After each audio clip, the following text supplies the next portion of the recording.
Really, thanks to everybody here. It's my great pleasure to introduce these two truly outstanding ocean champions.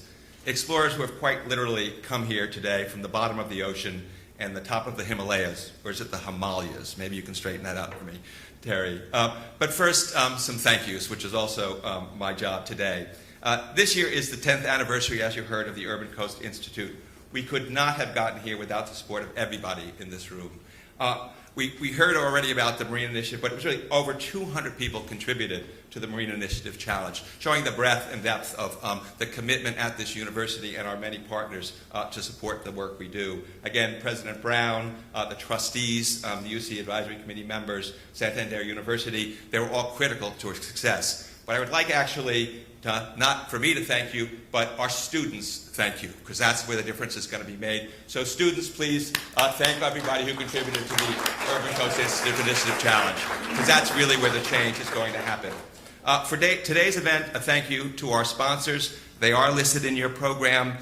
Special thanks to our Platinum event sponsor, New Jersey Natural Gas, our Gold event sponsor, Pringle, Quinn, and Anzano, our Champion of the Ocean Award sponsor, PSE&G Services Corporation, our registration and welcome sponsors, Litwin Provence, Meridian Institute, and Stevens Institute of Technology, our gold program sponsor, Integrated Analytical Labs, our silver program sponsors, Brinkerhoff Environmental Services, Mott MacDonald, the Nature Conservancy, Vice Admiral Paul and Linda Gaffney, Verizon and Diamond Offshore Drilling, and finally our bronze program sponsors, the American Association of Port Authorities, Bayshore Recycling, NRDC, the Garden State Seafood Association, and Viking Village.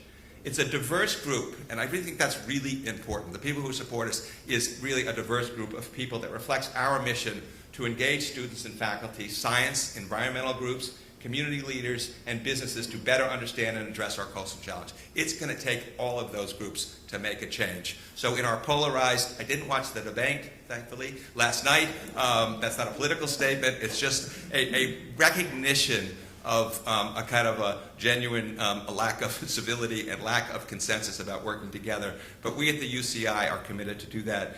And as President Brown mentioned, our regional ocean champions from the Mid-Atlantic Fisheries Council, Garden State Seafood, and the Nature Conservancy really embody that kind of collaboration and can make fantastic change. Okay, honestly, how many people in this room knew there were corals offshore of New Jersey?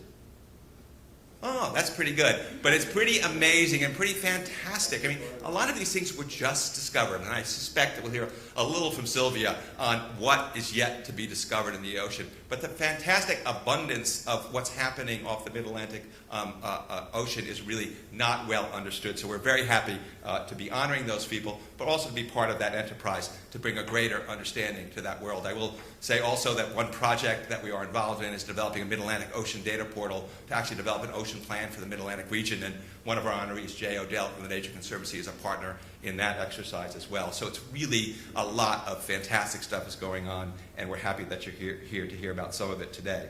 So I just really want to set that bar about future discovery before I introduce our first speaker today. I'd like to give a brief introduction again to Sylvia Earle. There is more information in your brochures. But again, welcome back to New Jersey, Sylvia. Sylvia was born in New Jersey, so it's wonderful from the great distances she's come, but also over her lifetime that she's back here sharing some of her experiences with us. Sylvia is the explorer in residence at the National Geographic Society, and for the students who don't know National Geographic, that was our internet growing up. We had them all lined up in the den, and when you had to do a science report, you pulled down a National Geographic and did a science report.